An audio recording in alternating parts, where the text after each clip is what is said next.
Welcome back. Today our Bible reading is found in the book of Zechariah chapter 8, verses 1 through 8.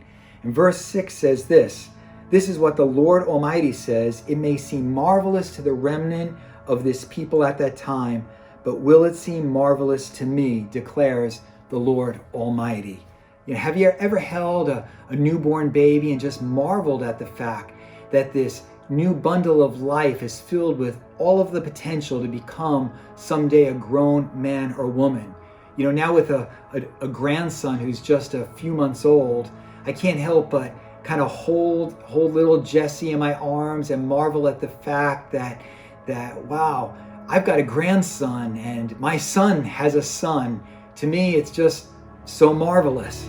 Well, the prophet Zechariah writes of things that would cause the people of Israel to marvel.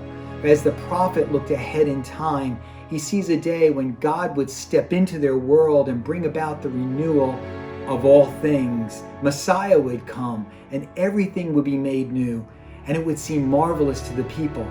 But God says what would seem marvelous to the people would not seem so to him. Why? Because you see, this was part of God's plan all along. God knew that this was going to happen.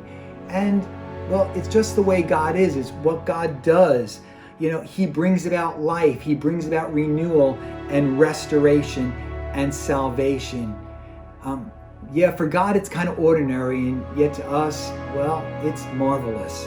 And so won't you take some time to reflect upon the marvelous things that God has done in your life through Jesus Christ, our Lord and Savior.